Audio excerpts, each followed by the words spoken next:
قرآن پاک میں اللہ تبارک و تعالی ارشاد فرمایا ہے کہ وہ جہنم والے کیا کہہ رہے ہوں گے؟ لم نکو من المصلین، ہم ناکام کیوں ہو رہے ہیں؟ ناکامی کی ہماری وجہ ایک تو یہ ہے کہ ہم نماز نہیں پڑھتے تھے، صحیح سالم تھے، تندرست تھے، اور تندرست ہونے کے باوجود ہم اللہ کے سامنے آ کر سجدہ نہیں کرتے تھے، سر نہیں جھکاتے تھے اللہ کے سامنے، تو ایک تو اس بات کا افسوس ہو رہا ہو، اور دوسرا افسوس کیا ہو رہا ہوگا؟ وَلَمْ نَكُ نُطْعِمُ الْمِسْكِينَ، ہم تو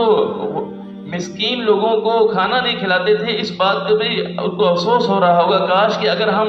اور اعمال میں کوتاہی کر بیٹھے ہیں تو کم سے کم ہم ان بھلائیوں کے ذریعے اللہ تبارک و تعالیٰ کی آج جنت کو حاصل کرنے والے بن جاتے، آج ناکامی سے بچ جاتے۔ تو اس ناکامی سے بچنے کے لیے جو ایک ذریعہ تھا وہ یہ بھی تھا کہ مسکین لوگوں کو کھانا کھلانا، یعنی لوگوں پر خرچ کرنا۔ یہ اللہ تبارک و تعالیٰ کو اتنا محبوب ہے کہ جہنمی لوگ اپنے آپ پر اس بات کا افسوس کر رہے ہوں۔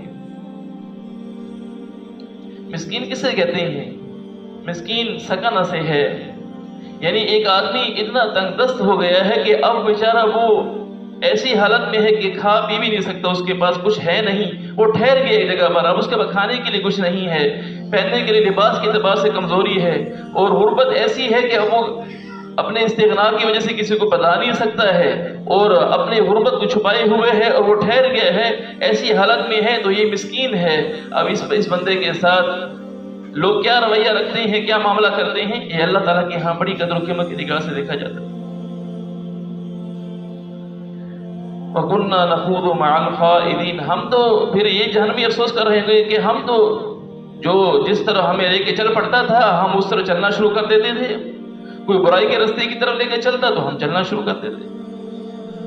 کوئی ہمیں گمراہی کی طرف لے جا رہا تھا تو ہم چلنا شروع کر دیتے۔ وَكُنَّا نُكَذِّبُ بِيَوْمِ الدِّينِ، ہم قیامت کے دن کا انکار کرتے تھے، اس کی تکذیب کرتے تھے، اس کو جھٹلاتے تھے، کوئی قیامت کا دن نہیں ہے، کوئی اعمال کا حساب کتاب نہیں ہے، ان چیزوں کو ہم جھٹلاتے تھے، تو آج